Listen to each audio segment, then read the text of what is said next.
Hey everybody, Psychotronic Squirt Gun coming at you with another comic book haul. Hope you're doing good out there. This is going to be an X-Men spotlight, plus this incredible eBay purchase I made. Um, yeah, I got like 62 comics for like 39 cents, and it was totally those 2000 somethings comics from Warren Ellis and pretty fucking damn awesome. But anyway, let's start this off. I want to spotlight John Cassidy first. So we got the Uncanny Avengers Volume 1. And as you can see right here, I got that signed by Rick Remender around the time that this came out. And also have the Deadpool one. I'm not that huge on Deadpool, but I think he's kind of funny when you do him right. And for some reason, I don't have... That's the real A cover. But Rick Remender and John Cassidy, right? That was a pretty good team that didn't last very long, unfortunately. But I want to spotlight, like, what John Cassidy kind of does here. And it's always like it's kind of like straight ahead like art, and then suddenly it gets really awesome, you know, like the action and stuff. But we're gonna move this along. Look at that, it's freaking cool. I love psychedelic art like that. And Rick Remender did a great job tying in the Red Skull's fascism and his hate, and he kind of married it with the mutants. And he pretty much here's something. I don't know. He killed Xavier and took his powers. In Captain America convinced Wolverine to get these guys together so they could help human and mutant relations.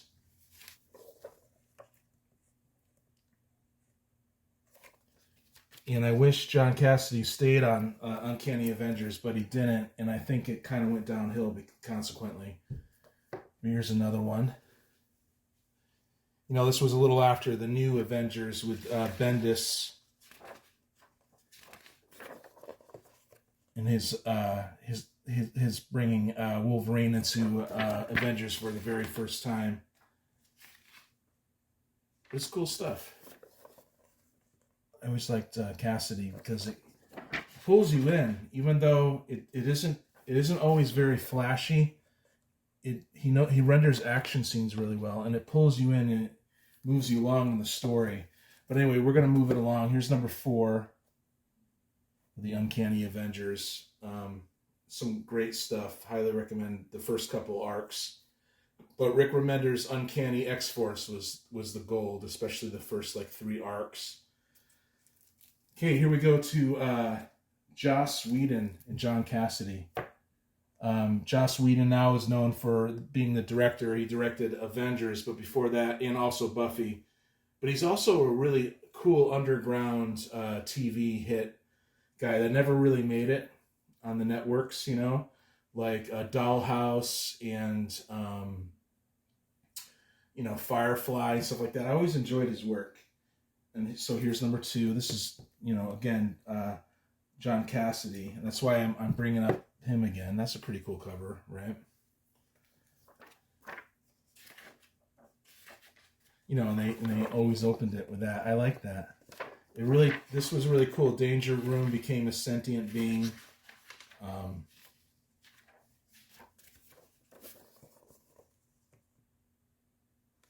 There was a lot of infighting, and it was just fun.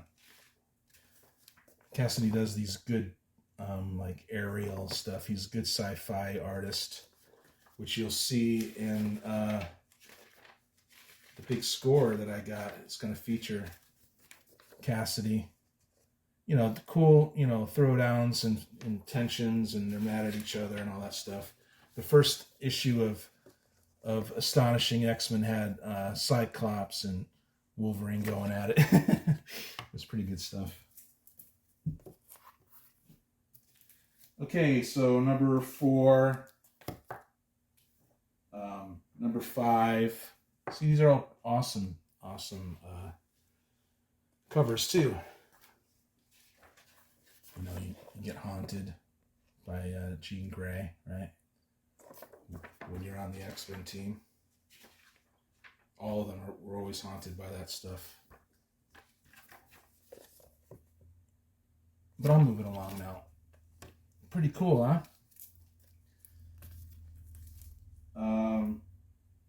Number 6. Number 7. Number 8. Look at that.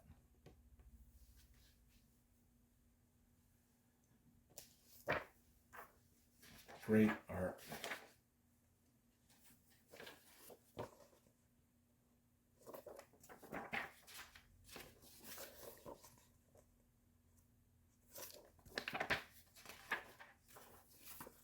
So if you see these Astonishing X-Men's, don't snooze on them. They're actually a lot of fun. And number 9. And I have this whole series of Astonishing X-Men. I think it's volume 2. The first volume was the Apocalypse, the big World Without Xavier storyline. But we're going to jump up to 31 because Warren Ellis actually takes over. And Philip Jimenez does the art, and it's pretty freaking awesome.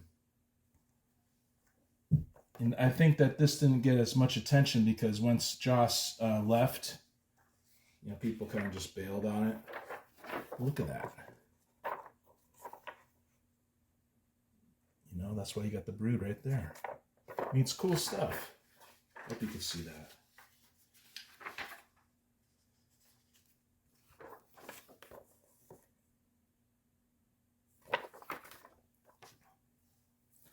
But yeah, and 33, pretty cool. Yeah, so we're going to move it right on. You know, this was Warren Ellis with a different artist, but most of the stuff back here was Cassidy, all of it. And those are the guys that released their big hit called Planetary. And now these are all the ones I got for 39 cents. I've always heard about Planetary, but my dude Sequential, you know, reminded me to read this because it's supposedly one of the greats. So there's number 1, number 2, number 3. I love all these different covers. 4, 5, 6. Look at that. Freaking awesome. 7. It kind of reminds me of Blade Runner, but with something else. 8. I should be opening these, and I thought that I had them ready to go, but of course not.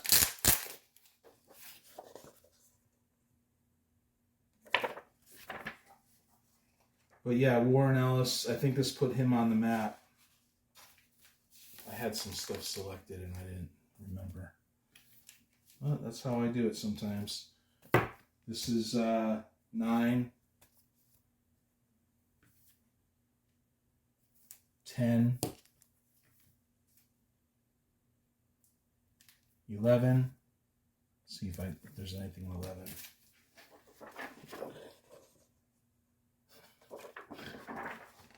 Just cool stuff.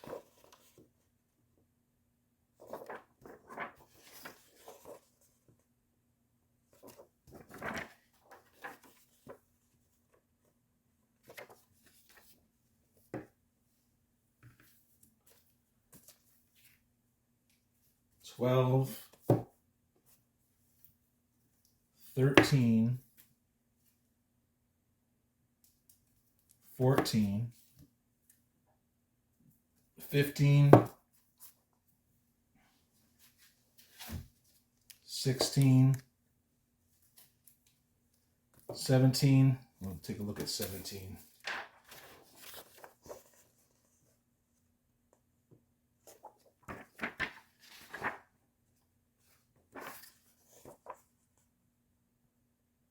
Yeah, so this was groundbreaking superhero storytelling from around 2000, I guess, pre 9/11 stuff.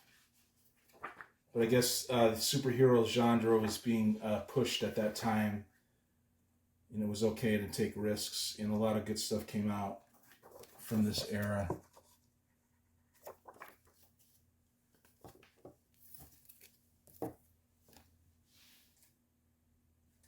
Okay, 19, 20,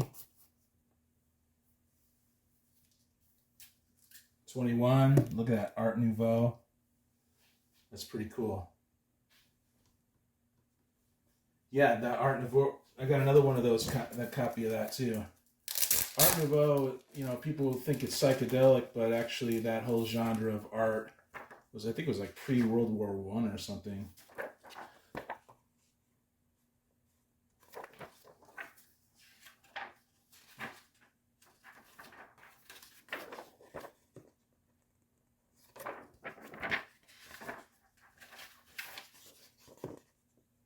Like I said, I don't know if I'm doing this stuff justice. What you're seeing is random stuff.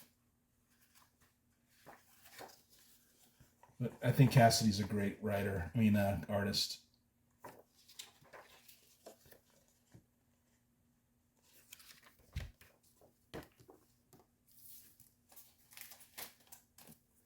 Okay, and the rest of it, we'll just keep rolling here. I think this is 22. 23. Yeah, 23. 24. They're all very interesting covers to me. I think this is when they first started doing this kind of more cerebral, or pay attention to it. Or you know, celebrating all the different art styles throughout the centuries or whatever. So what was that? That's 23. 24. Or 25 rather, and this is 26,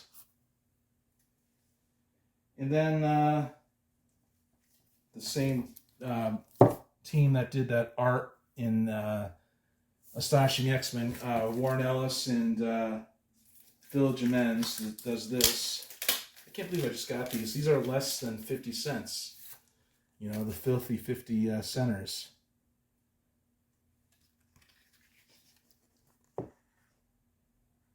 You know, sometimes you hit big on eBay, you guys.